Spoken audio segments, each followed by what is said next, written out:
Desde a concepção de Maria, obrigado. Desde a concepção de Maria,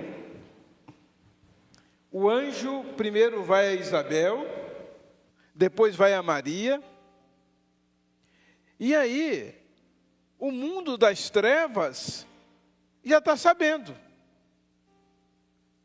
Porque a Bíblia diz que aquilo ficou em segredo, em secreto. Não se sabia onde aquilo iria acontecer. Até mesmo porque nas profecias dizia que Jesus nasceria em Belém. Então, a concentração das trevas certamente estaria voltada para Belém. Mas quando vem o anjo, anuncia primeiro a João Batista, depois a Maria, então fica claro agora que o reino de Deus, de um modo especial, está vindo à terra. Imagina os irmãos que durante milênios, os anjos lá no céu esperaram por este acontecimento. O dia em que Deus geraria um filho e que nasceria como o rei de Israel e o rei dos reis. Toda a movimentação espiritual que houve. Vocês podem imaginar quantos exércitos de anjos viviam em torno de Maria desde a sua gravidez, quando Jesus nasce? Muitas pessoas não pensam nisso. Em toda a movimentação dos exércitos celestiais para proteger a criança. Lá em Apocalipse diz que o dragão, a antiga serpente, mobilizou 1/3 dos anjos que o seguiram, esses anjos que o seguiram, para que pudesse destruir a criança. Havia uma movimentação no mundo espiritual muito grande. E então, Maria vem com José para Belém, e chega em Belém, não tem uma casa com uma vaga. Porque Belém era uma cidade pequena, era chamada Vila de Belém. E no recenseamento que o imperador ordenou, as pessoas podiam morar onde morassem. Quem fosse da descendência de Davi, teriam que vir a Belém para o recenseamento. Então, muita gente em Belém, as casas ocupadas. Maria e José não conseguiram um lugar.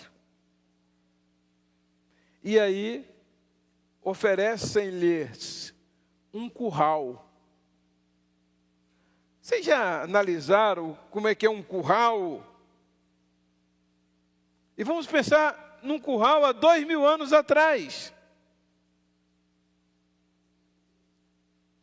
Não tinha higiene que nós temos hoje, com as medidas sanitárias que há.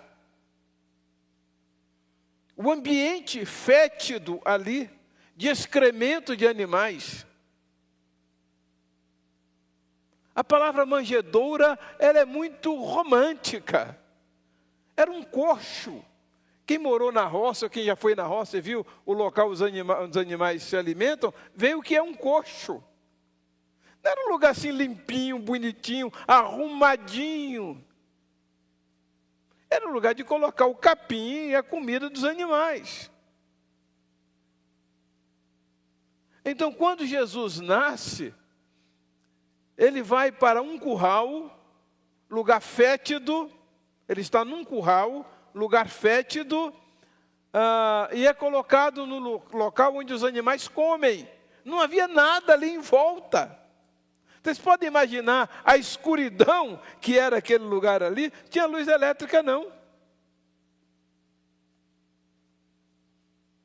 Obrigado, irmã Fátima. Não tinha luz elétrica.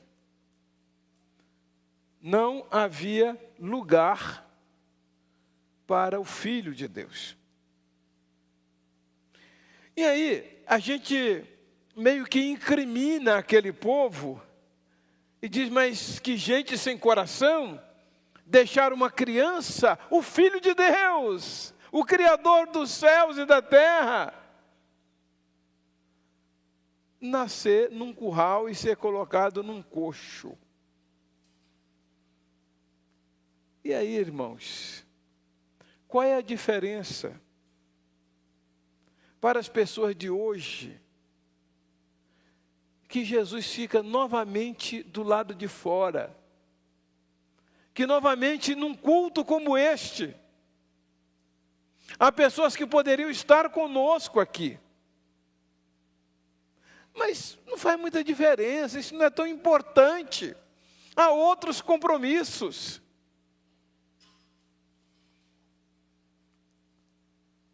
Fica aqui uma mensagem, um alerta para todos nós. Cadê a homenagem a Jesus? Cadê o culto ao Salvador do mundo, ao Rei dos Reis, ao Senhor dos Senhores?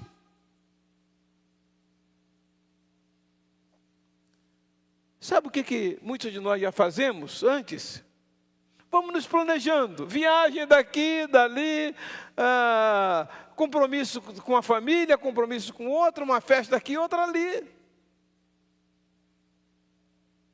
Não posso porque tem um compromisso.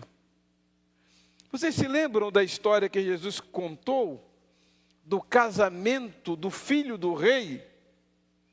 Que o rei mandou avisar que, olha, o casamento vai ser em tal data. Marcou a data. Sabe o que muitas pessoas fizeram? Sabe, eu comprei uma casa de praia. Vamos contextualizar, né? Eu comprei uma casa de praia, eu preciso desfrutar. Eu já comprei as passagens aéreas. Eu já tinha marcado um compromisso para essa data. Natal? Não, o Natal eu comemoro lá na praia, eu comemoro lá no sítio. Mas cadê a atitude de culto a Deus? De reconhecimento, de gratidão a Deus? Presentes. Cadê o presente do aniversariante? Que história é essa? Eu aniversario e você dá o presente para o meu vizinho? Que história é essa? Claro que a gente poderia e deve dar presentes uns aos outros pela alegria do Natal. Mas eu estou falando que nós fazemos isso e Jesus mesmo não tem a atenção que deveria ter. É claro que é muito bom a gente conviver, relacionar com os familiares. Isso faz parte da vida cristã, dos relacionamentos. Mas eu estou falando, cadê a homenagem a Jesus? É isso que eu estou falando. É muito bom, é saudável fazer tudo isso, até mesmo pela alegria, a importância do momento. Mas nós já estamos numa situação que estamos assumindo tantos compromissos para o Natal que a gente justifica. Eu sou do tempo, irmãos, que quando a gente recebia visita na casa da gente, a gente trazia para a igreja. As pessoas sabiam que nós éramos crentes e que naquele dia era dia de cultuar a Deus. Qual é a nossa justificativa agora? Eu estou preparando um trabalho, irmãos, e uma das perguntas que eu fiz e mandei até para os irmãos é se a igreja passará pela grande tribulação. Há quem ache que não passará, e é claro, se eu estou pesquisando, eu respeito a opinião. Eu quero ouvir o que as pessoas pensam. Mas a igreja precisará passar pela grande tribulação, porque Deus não tem mais lugar na vida delas. A igreja está se encaminhando para a apostasia. O povo está perdendo a fé. Deus deixou de ser o nosso alvo.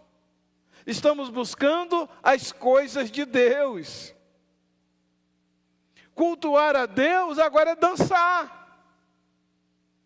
Muitas igrejas não têm mais culto, tem show.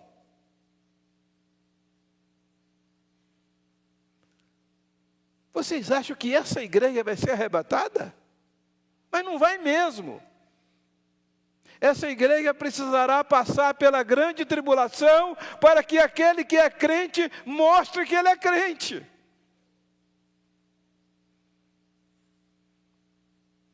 Essa é a tese que eu estou defendendo. Que a igreja precisará passar pela grande tribulação. Por que motivo? Crentes foram lançados na arena, devorados enquanto estavam vivos. Parte do seu corpo arrancadas pelas feras. Pais e mães vendo seu filhinho, sua filhinha sendo destroçado ali numa arena. Por que que esses irmãos não foram poupados e a igreja apóstata vai ser poupada, meus irmãos?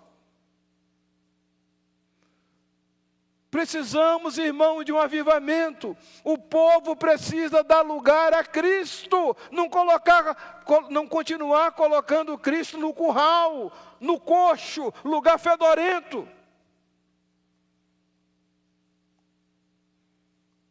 O povo inverteu completamente os valores. Cristo não é mais importante, é só de boca. Jesus disse que, citando inclusive Isaías, esse povo me honra com os lábios, mas o coração está longe de mim. Quero fazer esse apelo para os irmãos que estão aqui, e mais alguém que nos acompanha, para que no próximo ano, o Natal seja o dia de nós cultuarmos a Deus, de nos reunirmos como igreja, de nós colocarmos na nossa agenda o Natal, o culto a Deus.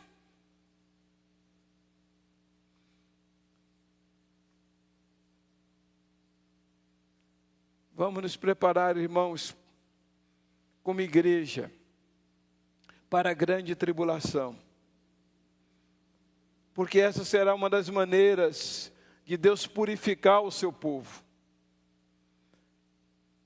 Na primeira carta de Pedro, capítulo 4, 17, diz que já é tempo que comece o juízo pela casa de Deus. O julgamento começa pela casa de Deus.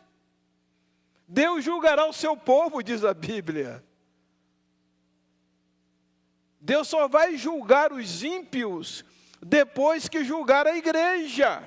E a grande tribulação será uma das maneiras de julgar a igreja, assim como o holocausto, o ano de 70 e o holocausto foram maneiras de Deus julgar Israel, para que dali nascesse uma nação.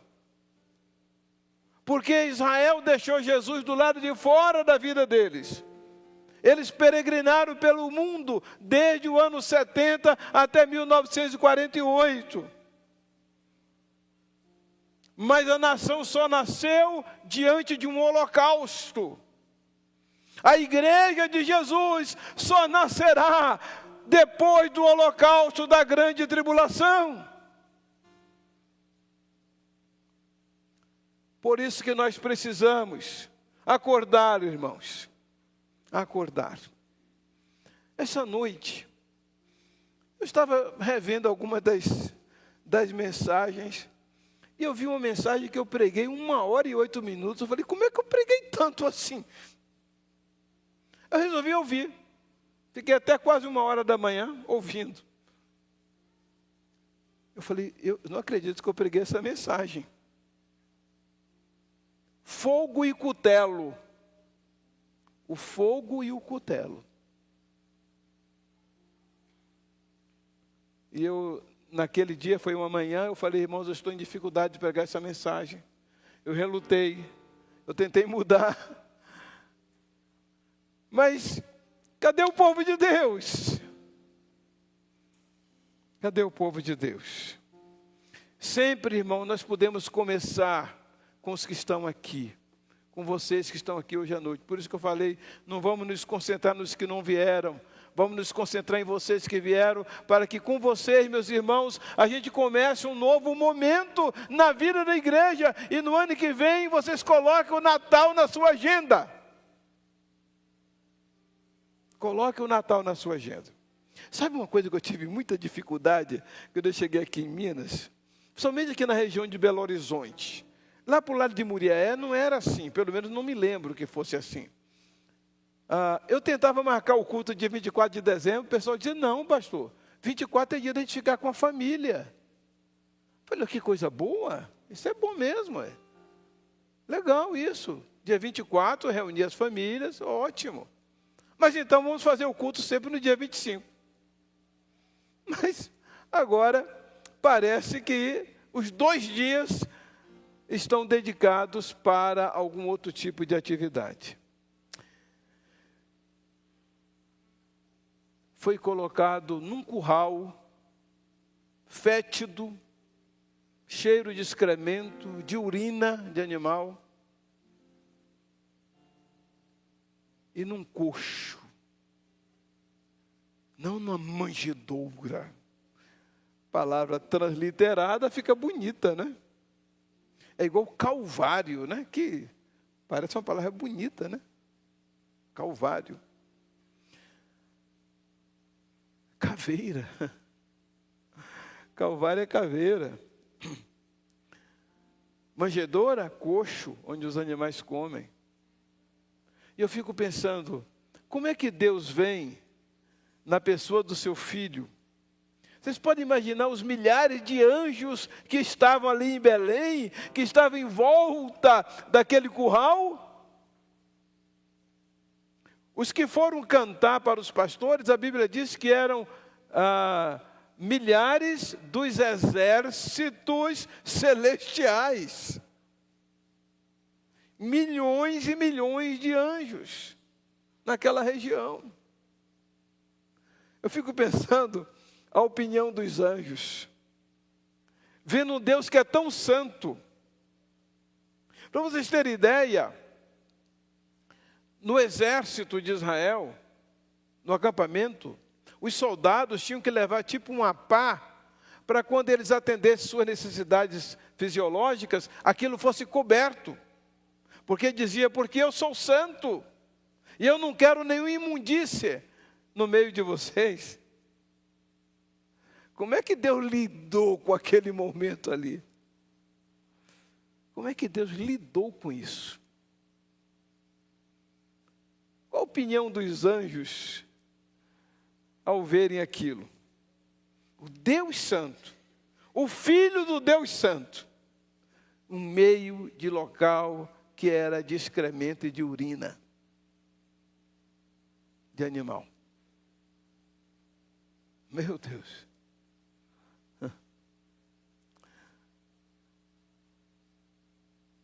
E aí, a gente precisa ver onde é que nós estamos deixando Jesus.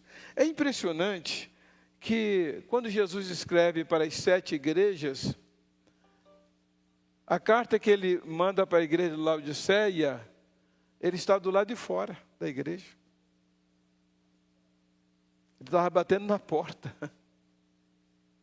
Estava batendo na porta. Uma vez eu li a história de uma pessoa que entrou numa igreja, e ela não foi aceita na igreja, e aquela pessoa saiu muito triste, e aí ela se encontrou com Jesus, e Jesus falou, o que houve? Me expulsaram da igreja? Aí Jesus falou, não se preocupa não, eles me expulsaram também. Eles me expulsaram também. Irmãos, a gente precisa rever a nossa conduta, a nossa questão de fé e da prioridade para o reino de Deus. Nós precisamos realmente dar lugar para Cristo. Vem Jesus habitar comigo. Em minha alma há lugar, ó vem já. Vem Jesus habitar comigo. Queria convidar os irmãos para se colocar em pé e vamos orar.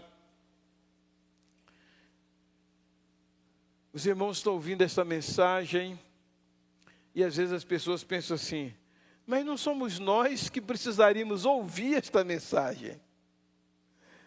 Mas eu não tenho como falar de outro modo, pelo menos a gente concentra em nós aqui, para a gente assumir um compromisso com Deus e ver que Deus, a gente precisa estar na agenda de Deus, ou melhor, Deus precisa estar na nossa agenda. A nossa agenda. E este hino que nós vamos cantar, depois da oração, é justamente esse hino que diz lugar para Cristo. Mas vamos orar. Ouve, Senhor, a nossa oração. E perdoa-nos, Senhor, pelas vezes que não temos dado lugar de honra ao Senhor em nossas vidas. Pelas vezes, Pai Santo, que nós nos envolvemos tanto com outras justificativas, que o Senhor tem ficado lá de fora. Pedimos perdão por isso, Senhor. Mas nós queremos que realmente se ocupe o lugar de honra nas nossas vidas. Que o Teu reino esteja em primeiro lugar, Senhor. Que Tu esteja entronizado. Como o cântico que diz que Te entronizamos e declaramos que Tu és Rei. Que Tu estejas no controle da nossa vida, em primeiro lugar na nossa vida, recebendo a honra e a glória de que Tu és merecedor, Senhor. Fala aos nossos corações, ao coração de cada irmão aqui, Senhor. Que o culto desta noite, este culto de Natal, possa ser um divisor de água nas nossas vidas, para nós realmente nos prepararmos para dar ao Senhor a honra de que o Senhor é merecedor. E a Tua igreja, Senhor, ser preparada para o encontro com Jesus. É a nossa oração que fazemos em nome do Teu Filho Jesus. Amém. Amém. Que este hino, irmãos, que vamos cantar.